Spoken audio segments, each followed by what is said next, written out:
Praise the lord. Good morning. ప్రభువైన యేసుక్రీస్తు శుభనామంలో మీ అందరికీ వందనములు. చిన్న ప్రార్థనతో మన మనసులను సిద్ధపరచుకుందామా దేవుడి వాగ్దానం కొరకు. మమ్మల్ని ఎంతో మిక్కిలిగా ప్రేమించినటువంటి మా ప్రియ పరలోకమందున తండ్రి, నీ ఘనమైన శ్రేష్టమైన నామాన్ని బట్టి మీకు వందనాలు ప్రభా. ఉదయకాల సమయంలో తండ్రి మా అందరితో మాట్లాడండి, మా అందరినీ దర్శించండి. ప్రతి హృదయాన్ని చూస్తున్నావు ప్రభా. ప్రతి హృదయంకి ఏ మాటలైతే అవసరమై ఉన్నాయో తండ్రి ఆ మాటలు ఇచ్చి ప్రతి వారితో మాట్లాడి ప్రతి వారిని ఆశీర్వదించమని యేసు నామములో ప్రార్థిస్తున్నాము తండ్రి. ఆమేన్. ఈరోజు దేవుని వాగ్దానము యోబు గ్రంథం 36వ అధ్యాయం 16వ వచనం. బాధలలో నుండి ఆయన నిన్ను తప్పించును.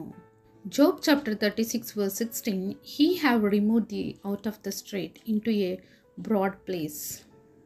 దేవుడిచ్చినటువంటి అద్భుతమైన వాగ్దానం మనందరి జీవితంలో నెరవేర్చబడును కాక. ఆమేన్.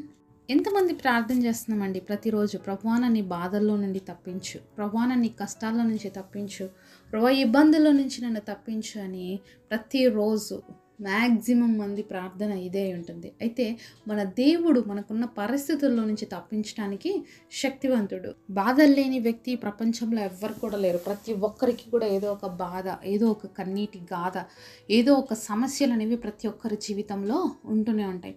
అయితే ఈ బాధల నుంచి ఎలాగ జయించాలి, ఈ కన్నీటి నుంచి ఎలాగ జయించాలి, ఈ ఇబ్బందుల నుంచి ఎలా బయటపడాలి అంటే దేవుడి సన్నిధిలో మాత్రమే జరుగుతుందండి. యోబు జీవితంని మనం ఒకసారి బాగా గమనిస్తేనండి మనకు చాలా విషయాలు అర్థమవుతాయి. యోబు ఎంతగా ప్రార్థన చేసేవాడో, దేవుడికి చాలా సమీపంగా ఉన్న వ్యక్తి, దేవుడి దృష్టిలో యథార్థమైనటువంటి వ్యక్తి. అలాంటి వ్యక్తి జీవితంలో ఒక్కసారిగా తుఫాను ఎంత భయంకరంగా వచ్చింది అంటే మనందరికీ బాగా తెలుసు. అయితే ఒక్క రోజులో తనకున్న సమస్తాన్ని కోల్పోయాడు, తన బిడ్డల్ని కోల్పోయాడు, అంతేకాకుండా తన ఆరోగ్యం కోల్పోయాడు, తన భార్య చేత కూడా ద్వేషించబడ్డాడు. ఇంత భయంకరమైన పరిస్థితిలో ఉన్నటువంటి వ్యక్తి మరి దేవుణ్ణి ఎలా మాట్లాడతాడు, ఎలా ఏమేం మాట్లాడాలో అన్నీ కూడా మాట్లాడతారు. కానీ అలాంటి సమయంలో కూడా మౌనంగా దేవుడి వైపు చూస్తూ వచ్చినటువంటి యోబు జీవితాన్ని చూసి మనం చాలా విషయాలు నేర్చుకోవాలి. అంతేకాకుండా మరి యోబు సమస్తాన్ని కోల్పోయాడు, ఎక్కడ కూడా హోప్ అనేది లేదనమాట. తిరిగి తను పోగొట్టుకున్నటువంటి తన బిడ్డల్ని కానీ, తను పోగొట్టుకున్నటువంటి సంపద కానీ, తనకున్నటువంటి ఆస్తులు కానీ అన్నీ తనకి రీబ్యాక్ అవుతాయని మరి అనుకునే ఛాన్సే లేదు ఒకసారి మనం మన దృష్టితో చూసినట్లయితే. కానీ మరి యోబు జీవితంలో దేవుడు ఎంత గొప్ప కార్యం చేశాడంటే తను పోగొట్టుకున్న సమస్తాన్ని దేవుడు తిరిగి ఇచ్చాడు. మరి యోబుకున్నటువంటి మరి బిడ్డలు పోగొట్టుకున్నాడు, అంతమంది బిడ్డల్ని దేవుడు తిరిగి బ్యాక్ చేశాడు. అంతేకాకుండా అంతకంటే ముందుగా ఎంతైతే తనకి ఆస్తులు సంపదలు అన్నీ ఉన్నాయో వాటికి డబుల్ పోర్షన్గా దేవుడు ఇచ్చాడు. ఎలా జరిగింది మరి యోబు జీవితంలో ఇంత గొప్ప అద్భుతం అంటే, యోబు ప్రార్థన చేస్తున్నాడు, అయ్యా బాధల్లో నుంచి నన్ను తప్పించు, ఈ పరిస్థితుల్లో నుంచి నన్ను తప్పించు అని దేవుడి సన్నిధిలో మొరపెట్టాడు. తన స్నేహితులు వచ్చారు ఓదార్జమని, ఒక్క మాట కూడా ఓదార్పు కలిగించలేదండి. యోబుని ఎంగా గాయపరిచి గుచ్చి మాట్లాడారు. ఈరోజు మనుషుల దగ్గర నుంచి చాలాసార్లు మనం ఓదార్పుని ఎక్స్పెక్ట్ చేస్తూ ఉంటాం. వాళ్ళు వచ్చి నాతో మాట్లాడాలి, వీళ్ళు వచ్చి నన్ను ఆదరించాలి అని మాట్లాడుతుంటాం. మనుషులు మాట్లాడినంతసేపు మనకి ఎక్కడ ఆదరణ దొరకదండి. ఎవరైనా ఆదరించగలరు మన జీవితంలో మనల్ని అంటే అది దేవుడు మాత్రమే. మనుషులు ఒకలాగా చెప్పాలనుకుంటారు, అది మనకి ఇంకొకలాగా అర్థమవుతుంది. దానివల్ల కూడా చాలాసార్లు మనం నొచ్చుకుంటాం అనమాట. కానీ దేవుడి మాటలు చాలా సూటిగా స్పష్టంగా ఉంటాయన్నమాట. దేవుడి మాటలు ఎంత బాధలో ఉన్నా, ఎంత కష్టంలో ఉన్నా, ఎంత కన్నీటిలో ఉన్నా ఆ పరిస్థితికి తగినట్లుగా మనతో మాట్లాడతాడు. అంతేకాకుండా మనల్ని ఆదరిస్తాడు, దేవుడు ధైర్యపరుస్తాడు. అందుకనే యోబు అంత ఖచ్చితంగా తన స్నేహితులతో అనగలుగుతున్నమాట, బాధల్లో నుంచి తప్పించేది మనుషులు కాదు, దేవుడే నన్ను తప్పిస్తాడు అన్నాడు. అలాగే దేవుడే యోబును ఆ పరిస్థితుల్లో నుంచి తప్పించాడు. అందరూ కూడా ఆశ్చర్యపోయారు. మరి ఎంతగా కోల్పోయినాడో యోబు తన జీవితంలో డబల్ పోర్షన్గా పొందుకున్నాడు. ఇలా బైబిల్లో ఎంతోమంది జీవితాల్లో వాళ్ళు పోగొట్టుకున్నారు, అంతా అయిపోయింది అని అనుకున్నారు, కానీ వాళ్ళ జీవితంలో దేవుడు రెండంతలుగా ఇచ్చాడండి. అలాగే మరి దేవుని భక్తుడైనటువంటి దావీదు జీవితాన్ని కూడా చూస్తే సరే, మొదటి సమూయేలు గ్రంథం 30వ అధ్యాయము 4వ వచనంలో ఈ విధంగా రాయబడి ఉంది, ఇక ఏడుచుటకు శక్తి లేక పోవునంత బిగ్గరగా ఏడ్చిరి.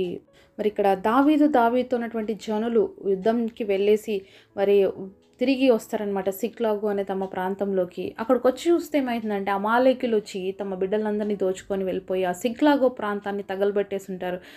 ఎంత ఆశతో తమ ఇంటికి తిరిగొచ్చారో తమ భార్యల కోసం, తమ బిడ్డల కోసం. అలాంటి పరిస్థితుల్లో వాళ్ళు కనిపించకపోయేసరికి దావీదుతో ఉన్న వాళ్ళ జనులందరికీ చాలా కోపం వచ్చింది దావీదు పైన. ఈ దావీదు వల్లనే మాకు ఇలాంటి పరిస్థితి వచ్చిందని చెప్పి అందరూ దావీదుని రాళ్ళతో కొట్టి చంపేద్దాము అంత కోపంతో ఉన్నారనమాట. ఎందుకంటే వాళ్ళ కోపం ఎంతగా ఉందనేది మనకు అర్థమైంది మనం చదివిన వచనంలో.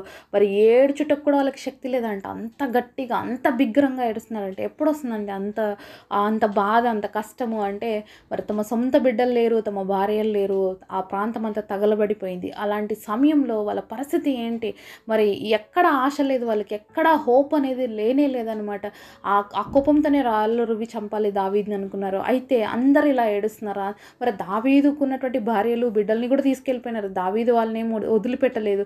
అయితే అలాంటి సమయంలో దావీదు ఏం చేశాడు అంటే, ఇదే అధ్యాయం 8వ వచనంలో చూసినట్లయితే, నేను ఈ దండును తరిమినడలా దాన్ని కలుసుకుందునా అని యెహోవా యొద్ద దావీదు విచారణ చేయగా, యెహోవా తరుముము, నిశ్చయముగా నీవు వారిని కలుసుకొని తప్పక నీ వారిని దక్కించుకుందువు అని సెలవిచ్చాను.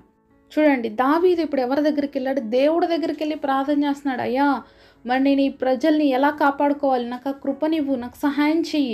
ఇప్పుడు నేను ఈ దండు నుంచి నా వారిని ఎలా రక్షించుకోవాలి? వీళ్ళని తరమ్మంటావా? మరి ఏం చేయమంటావు అంటే, దేవుడు తరుము, తప్పకుండా నీ వారందరినీ రక్షించుకుంటావు అని చెప్పి దేవుడు దావీదుతో మాట్లాడినప్పుడు, మరి అలసిపోయిన స్థితిలో ఉన్నప్పటికీ కూడా మరి తిరిగి మరి అమాలేకీయుల్ని తరమడానికి వెళ్ళినప్పుడు దేవుడు ఎంత గొప్ప అద్భుత కార్యం చేశాడంటే, ఊహించినటువంటి గొప్ప కార్యాలు వాళ్ళ జీవితంలో చేశాడు.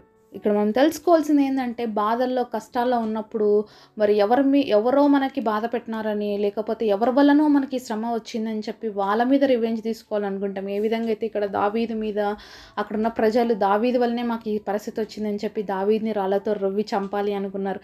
అలా చాలాసార్లు మనకి ఎవరి ద్వారా ఇబ్బంది కలిగితే వాళ్ళ మీద ద్వేషం పెట్టుకుంటాం, పగ పెట్టుకుంటాం.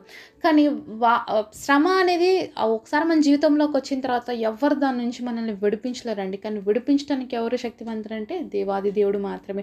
అందుకనే దావీదు ఎవరిని చూడలేదు. మరి దావీదుని చంపాలనుకున్న దాన్ని ఏం పట్టించుకోలేదు. కానీ దావీదు మోకరించి దేవుడి సన్నిధిలో ప్రార్థన చేస్తున్నాడు. అయ్యా, నన్ను ఏం చేయమంటావు? నేను ముందుకు వెళ్ళాలా లేదా నాకు చెప్పు అని చెప్పినప్పుడు దేవుడు వెళ్ళు అన్నప్పుడు ఎంత గొప్ప అద్భుత కార్యాన్ని చూశాడు.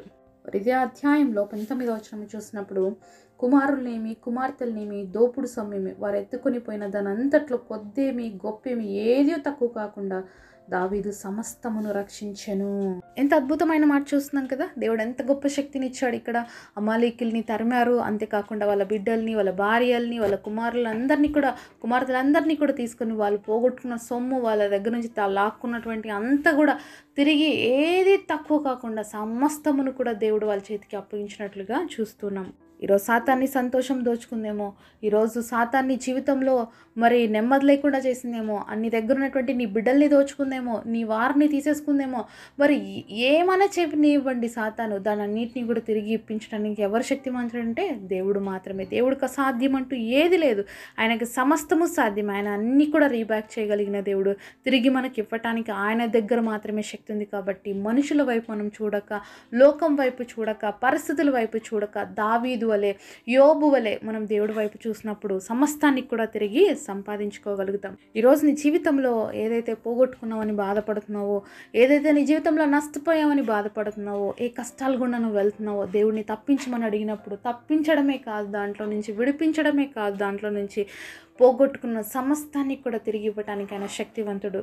కాబట్టి ఈరోజు మనము ఎవరిపైన ఆధారపడాలి మన పరిస్థితుల్లో అంటే దేవుడి పైన మాత్రమే ఆధారపడాలి. మన బాధల్లో నుంచి తప్పించే దేవుడి వైపు చూడాలి, కానీ ఇంకెవ్వరి వైపు మనం చూడకూడదు. దేవుడు ఈరోజు మనకి అద్భుతమైన ప్రామిస్ ఇచ్చాడు. బాధల్లో నుంచి తప్పించే దేవుడు మన దేవుడు. కాబట్టి ఆయన వైపు చూద్దాం. ఏ పరిస్థితి అయినా సరేనండి, ఏ కష్టమైనా సరే, ఏ ఇబ్బంది అయినా సరే, అసాధ్యం అనేది మనకు మాత్రమే, దేవుడికి కాదు. కాబట్టి విశ్వసిద్దాము. ఆయన చేసేటువంటి గొప్ప అద్భుత కార్యాలు రిసీవ్ చేసుకొని ఆయన సన్నిధిలో ప్రార్థన చేద్దాము.